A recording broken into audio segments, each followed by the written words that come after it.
जैकी श्रॉफ उन अभिनेताओं में से एक हैं जिन्होंने सिर्फ फिल्मों में काम ही नहीं किया है बल्कि इसे जिया है। यही वजह है कि फिल्मों में बिना ब्रेक लिए फिल्मों में लगातार सक्रिय हैं। आज हम बात करेंगे जैकी श्रॉफ के बारे में। तो दोस्तों, अभी तक अगर आपने चैनल को सब्सक्राइब नहीं किया है तो चैनल को सब्सक्राइब करें और अपने दोस्तों के साथ शेयर करना ना भूलें।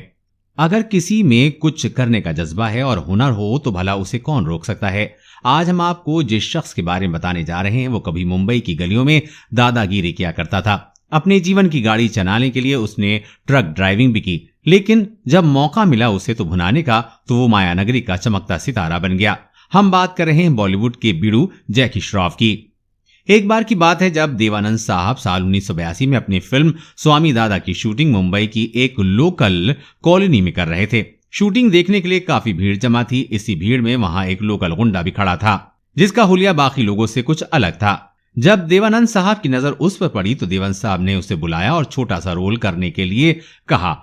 उसने वो रोल किया और इस कदर किया कि न सिर्फ फिल्मी स्वामी दादा बल्कि हिंदी सिनेमा में हमेशा के लिए अपनी जगह पक्की कर ली। ये लोकल गुंडा कोई और नहीं बल्कि सबके प्यारे जग्गू दादा थे। फिल्मी दुनिया में अपनी अलग पहचान रखने वाले जैकी श्रॉफ का जन्म 1 फरवरी 1957 को महाराष्ट्र के लातूर जिले में एक गांव में हुआ था।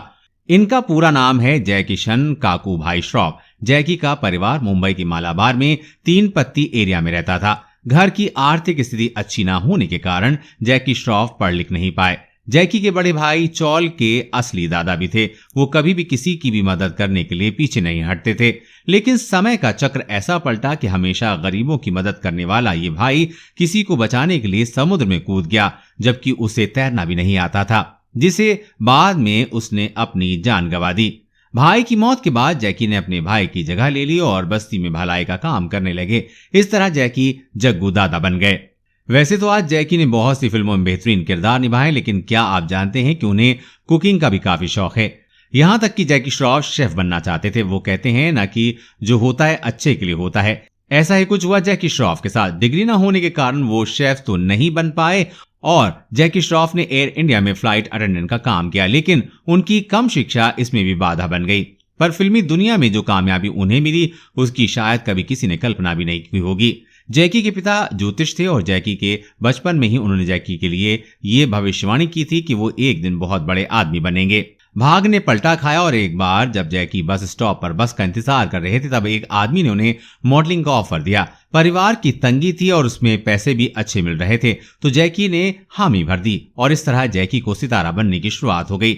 जैकी का भाग 0 पर था। वो भारी भीड़ में से देवानंद साहब को पसंद आ गए। इसके बाद जैकी फिल्मों में काम तलाशने लगे। अब इसे जैकी किस्मती कहें कि उस वक्त star maker director Subhash Ghai star son से परेशान होकर अपनी फिल्म हीरो के लिए किसी नए चेहरे की तलाश कर रहे थे। ये फिल्म जैकी को मिल गई और उनकी जोड़ी नई एक्ट्रेस मीनाक्षी के साथ बन गई। सुभाष घई को जयकिशन नाम काफी पुराना और बड़ा लगा, इसलिए उन्होंने इसे जैकी कर दिया। फिल्म हीरो 1983 की सुपर डुपर हिट रही। हीरो की सफलता के बाद बॉलीवुड में भी जैकी की दादागिरी चल निकली। इसके बाद जैकी ने अंदर बाहर, जुनून और युद्ध जैसी फिल्में की। इसके बाद साल 1986 में फिल्म कर्मा आई और फिल्म न सिर्फ सुपर हिट रही बल्कि इस साल की सबसे ज्यादा कमाई करने वाली फिल्म बन गई। जैकी का सिक्का अब पूरी तरह चल चुका था।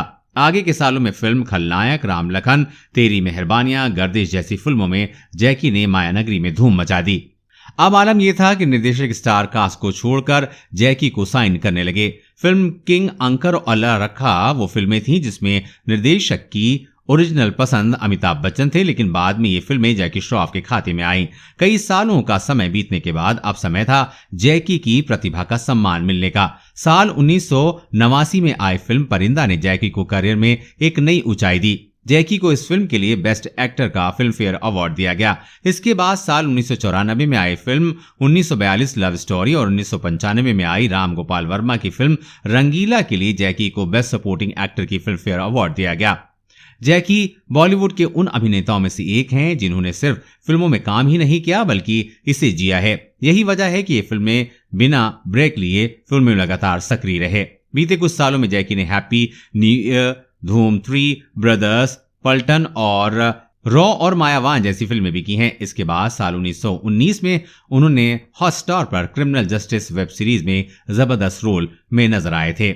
दोस्तों, आपको जैकी श्रॉफ की ये कहानी कैसी लगी? अगर अच्छी लगी है तो चैनल को सब्सक्राइब जरूर कर लें।